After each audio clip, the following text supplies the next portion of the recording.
Hello and welcome to another League video here on modernnexus.com. My name is Ryland, also known as Holy Shamgar on Twitch, and today we're playing a blue-red Kiki-Jiki combo deck, reminiscent somewhat of old Splinter Twin decks. Now, I thought this would be a good deck to play for this video series, considering we recently played the blue-red Breach deck, and this deck contains a lot of similarities to that deck, but has also been kind of popping up recently on Magic Online. Now, obviously, both decks are blue-red based Blood Moon decks that have a sort of combo in them.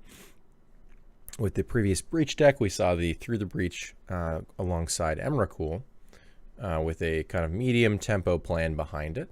Here we see Kiki-Jiki with Pestermite and Deceiver Exarch with sort of a tempo plan behind it. Now, for anyone who's unfamiliar with the old Splinter Twin combo, or now just Kiki-Jiki combo, Kiki-Jiki makes a token copy of target creature, target non-legendary creature, I should mention. That token gains haste and then gets sacked at the end of turn. Both Deceiver Exarch and Pestermite have an ability that when they enter the battlefield allow you to untap something, a permanent, or tap something. But in this case, the untap portion more relevant, as we untap our Kiki-Jiki to make another token and continue until we have enough tokens to finish our opponent off. Behind that, we've obviously got a lot of cantrips to help us find the pieces that we're looking for, or whatever the current game may require. Remand, again, here being the perfect tempo card, very similar to the Breach deck. For Snapcaster Mages, we've got plenty we want to flashback, both Opt, Lightning Bolts, the Burst Lightning, as well as Remand and Cryptic commands. Cryptic being our only actual hard counter spell here, but often used for other modes as well, bouncing something or tapping our opponent's team.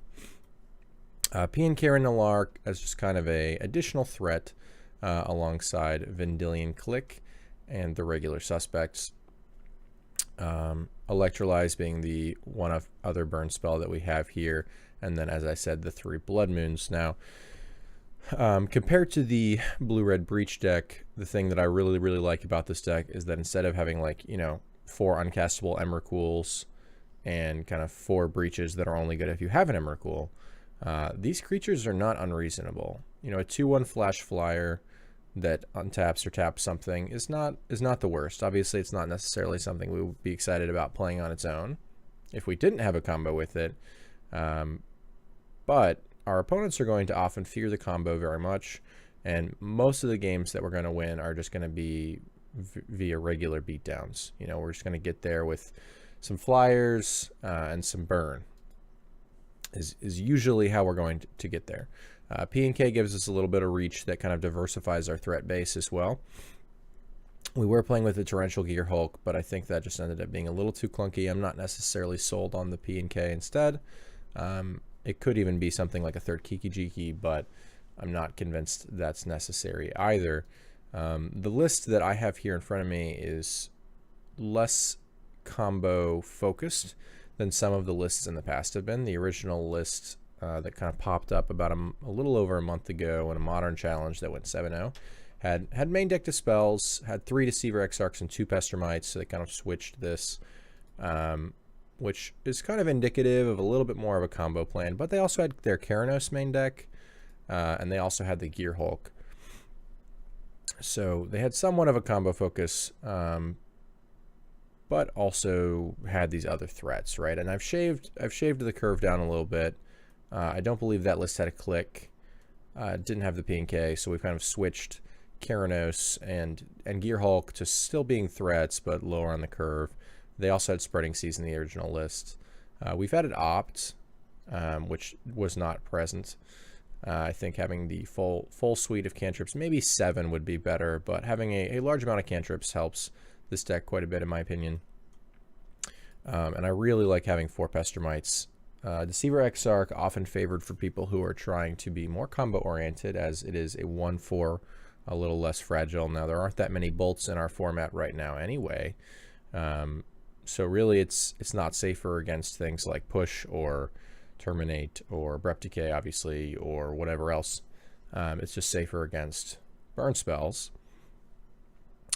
which, frankly, because we don't have Splinter Twin, the 4-mana enchantment that does the same thing, it's not really that much safer against burn spells anyway, considering that Kiki-Jiki is also not safe against burn spells. Kiki-Jiki can be killed by anything from Kolaghan's Command to Bolt to Searing Blaze, whatever.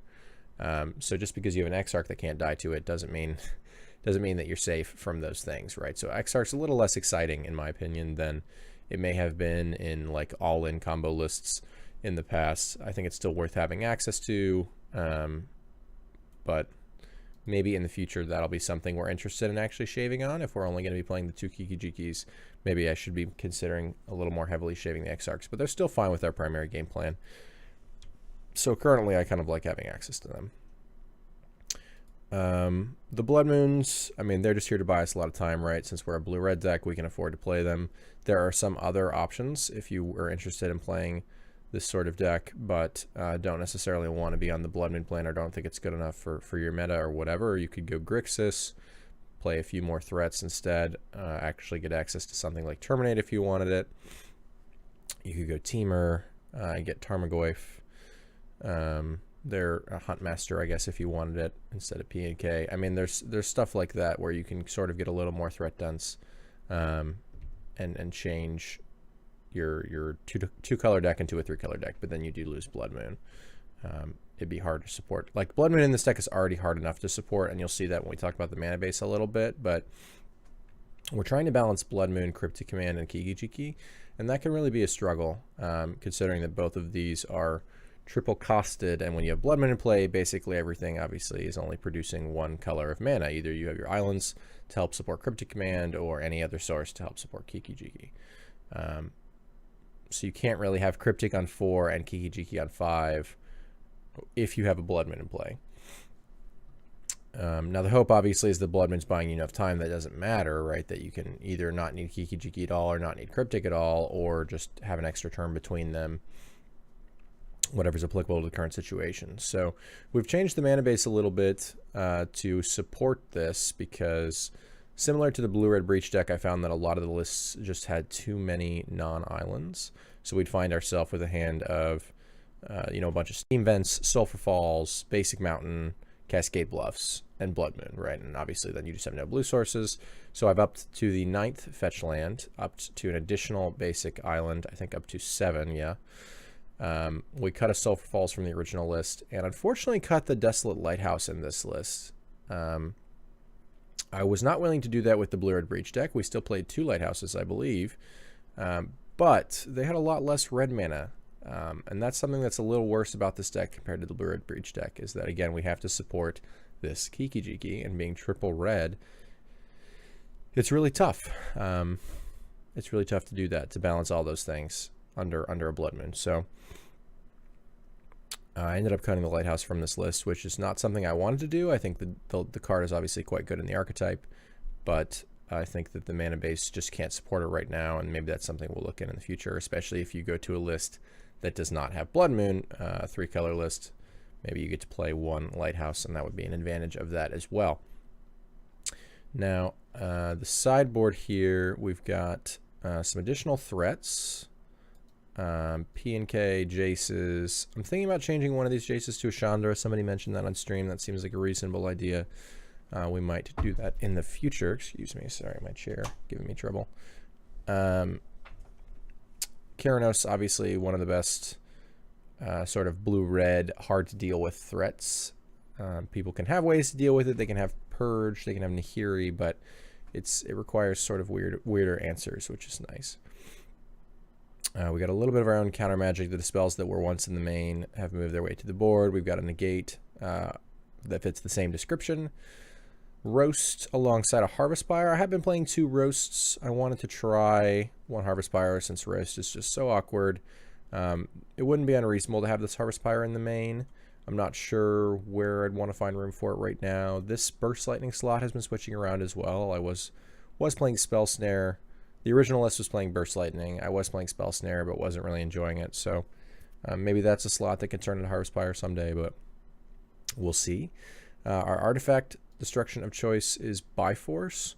The reason for this is that Shattering Spree can be kind of hard when you're playing around your own Blood Moon because you have too many islands. And Vandal Blast, I think, is just worse than Bifrost nowadays, and that was in the original list. On top of that, Grudge isn't really something we want to try and support the back half of. Obviously, it's not too hard to run one Stomping Ground like old lists used to do, but I think we just prefer to run Bifrost here. Since our mana base is so tight as it is. Relic of Progenitus being our graveyard hate of choice. Anger as our sort of wrath for a few different things, Dredge and the smaller lower to the ground decks. Staticaster is just a great blue-red sideboard card for any deck with a large number of X1s. And Engineered Explosives to clean up some of those problematic 2-drops or decks that produce a lot of tokens, typically. Also, it's coming in against things like humans, of course. They have plenty of 1s and 2s. It's just a fine flex slot.